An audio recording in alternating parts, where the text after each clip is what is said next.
Hi అండి, welcome back to our channel Umaprakash 143. ఎలా ఉన్నారండి? అందరూ బాగున్నారా? నేనైతే చాలా బాగున్నానండి. మీరందరూ కూడా బాగుండాలని మనస్ఫూర్తిగా కోరుకుంటున్నాను. ముందుగా మీ అందరికీ చిన్న రిక్వెస్ట్ అండి, నా ఛానల్ని ఎవరైనా సబ్స్క్రైబ్ చేసుకోకపోతే సబ్స్క్రైబ్ అయితే చేసుకోండి. లైక్ మట్టిగా మర్చిపోకండి. లైక్ కొట్టడం, మీరు ఇచ్చే ఒక్క లైక్ వల్ల చాలా సపోర్ట్గా ఉంటుంది. ఇంకా మంచి మంచి వీడియోలు పెట్టడానికి అయితే ఇంట్రెస్ట్గా ఉంటుందండి. పక్కనే బెల్ ఐకాన్ని క్లిక్ చేసి పెట్టుకుంటే నేను వీడియో అప్లోడ్ చేయగానే మీ దాకా అయితే వస్తుందండి. ఇంకా వీడియోలోకి అయితే వెళ్ళిపోదామండి. ఈరోజు వీడియో వచ్చేసి తొలేకాదశి రోజు అండి. బ్లాగు తొలేకాదశి రోజు నేను ఇంట్లో పూజ ఎలా చేసుకున్నాను ఏంటి అనేది అండి ఈ వీడియోలో అయితే ఉంటుంది. పూజ అంటే పెద్ద ఆడంబరాలు ఏమీ కాదండి, మామూలుగా నార్మల్గా సింపుల్గా అయితే చేసుకున్నాను. ఇంకా ఫస్ట్ పొద్దున్న అయితే 5 గంటలకైతే లేచానండి. 5 గంటలకు లేచి ఇల్లంతా శుభ్రంగా తుడిసేసుకొని ఇంట్లో పని అంతా అయ్యాక తలస్నానం అయితే చేసేసి కాలుకైతే పసుపు అయితే రాసేసుకున్నాను.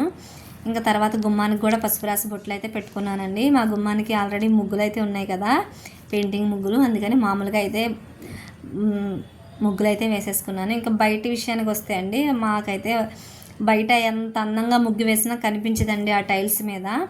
అందుకనే చాక్ పీస్తో వేసినా సరే కనిపించదు. ఇంకా మామూలుగా అయితే ముగ్గు వేసేసాను అనమాట. ముగ్గు వేసేసి మామిడాకులు కూడా ఇంటికైతే మామిడాకులు అయితే కట్టేసుకున్నానండి.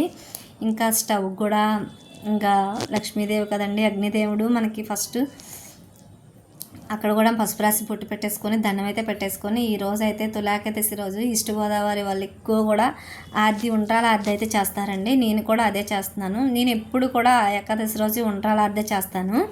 తులాకేదశి రోజు ఫస్ట్ అయితే ఒక గిన్నెకి పసుపు రాసి బొట్టు పెట్టేసుకొని స్టవ్ వెలిగించి స్టవ్ మీద అయితే పెట్టేసుకున్నానండి. ఇంకా దాంట్లో కొంచెం అయితే వాటర్ వేసుకొని, అదే మనకి ఎంత కావాలి, ఉండ్రాలు ఎక్కువ కావాలా తక్కువ కావాలా మనం చూసుకొని మనకి ఎన్ని కావాలితే అంత అయితే పిండి అయితే ఉక్కించేసుకోవాలి.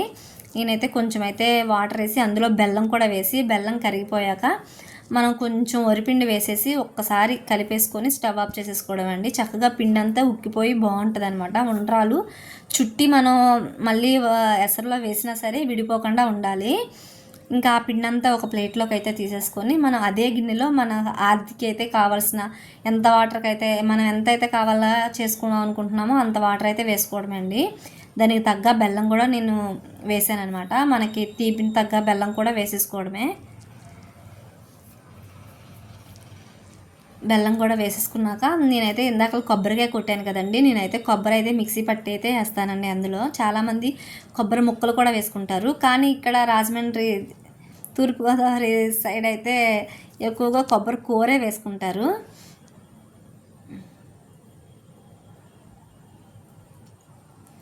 ఇంకా కొబ్బరి అయితే మిక్సీ పట్టేసి అయితే వేసేసానండి. ఈలోపు మా అత్తయ్య గారు అయితే ఉండ్రాలును తాలికలు అయితే అవి చేస్తున్నారు. నేను ఇంక ఈశాన్య మూల వాటర్ పెట్టుకోవడానికి అయితే నేను అన్నీ అయితే వేసుకుంటున్నానండి. పసుపు, కుంకుమ, కొంచెం అక్షింతలు, చిన్నదేమో కర్పూరం కూడా వేసి పెట్టుకుంటాను. మాకైతే బయట పెట్టుకోవడానికి లేదండి, అందుకని ఈశాన్య మూల చిన్న స్టాండ్ లాంటిది వేయించుకున్నాం అనమాట. దాని గురించి అది అక్కడ పెట్టేశాక ఇంక ఈలోపు అయితే ఉండ్రాలు అవి కూడా మా అత్తయ్య గారు చేసేసారు. ఎసరు కూడా మరిగిందండి. మరిగినప్పుడు ఇంకా మనకి ఎంత థిక్నెస్ కావాలో అంత థిక్నెస్కి సరిపడా పిండి అయితే కలుపుకొని అందులో వేసేసుకోవడమే. కొంచెం యాలక్కాయ పౌడర్ కూడా వేసుకుంటే స్మెల్ అయితే బాగుంటుందండి. అంతే అండి, సింపుల్గా అయిపోతుంది. పెద్ద ఏమి కాదండి, అసలు పెద్ద ఐటమ్స్ కూడా ఏం అవసరం లేదు, సింపుల్గా కూడా అయిపోతుంది, తేలికగా కూడా చేసేసుకోవచ్చు. ఇంకా ప్రసాదం అయితే రెడీ అయిపోయిందండి. ఇంకా నేను పూజ దగ్గరికి అన్నీ కూడా రెడీ చేసి పెట్టేసుకున్నాను. పూజగా ముద్దుగా శుభ్రం అయితే చేసేసుకున్నానండి. ఇంకా పువ్వులన్నీ కూడా అలంకరించేసుకుంటున్నాను. ఫస్ట్ ఇప్పుడు కూడా నేనైతే డైలీ అయితే ఇత్తడి ప్రమిదల్లో అయితే పెట్టుకుంటానండి దీపారాధన. ఈరోజు వెండి ప్రమిదల్లో అయితే పెట్టుకోవాలనిపించింది. ఏంటో పండగ కదా, తులాకేదశి కదా, మంచిది కదా అని ఈరోజు అయితే వెండి ప్రమిదల్లో అయితే దీపారాధన అయితే చేసుకుంటున్నాను. ఇంకా అవన్నీ కూడా దేవుడి సామాన్లన్నీ కూడా కడిగేసి శుభ్రంగా గుడ్డతో అయితే తుడిసేసుకున్నానండి. తడి లేకుండా చక్కగా తుడిసేసుకొని దీపారాధన అయితే చేసేసుకుంటున్నాను. ఆవునైతే దీపారాధన చేసుకోవాలనిపించిందండి ఇంట్లో కూడా ఇవాళ. ఇంకా అయితే ఆవునైతే అయితే దీపారాధన చేసుకుంటున్నాను.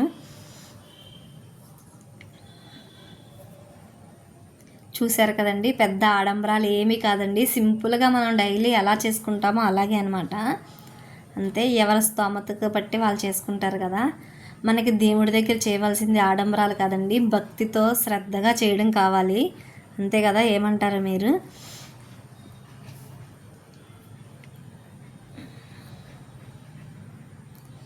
ఇంకా నా పూజ అయితే ఇలా అయ్యిందండి. సింపుల్గా అయితే చేసేసుకున్నాను. ఇంకా దీపారాధన వెలిగించి కొబ్బరికాయ అయితే కొట్టేసుకున్నానండి.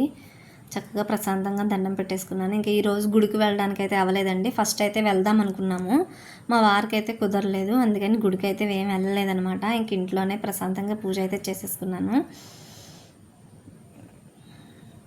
ఒక్కసారి మీరు ఉండ్రాల అద్దె అలా ట్రై చేసి చూడండి. ఎవరికైనా తెలియపోతే మ్యాక్సిమం చాలామందికి తెలిసే ఉంటుంది.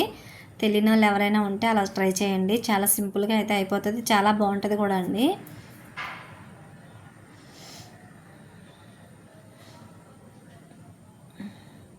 ఇంకా తులసమ్మ దగ్గర కూడా దండం పెట్టేసుకుని దీపారాధన అయితే చేసుకున్నానండి. ఫస్ట్ అయితే నీళ్ళు అయితే వేసుకొని, మాకైతే ఇక్కడ గాలండి, బాల్కనీలో దీపారాధన అసలు ఉండదు.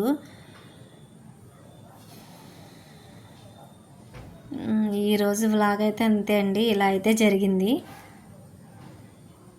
సింపుల్గా అలా అయితే చేసుకున్నానండి.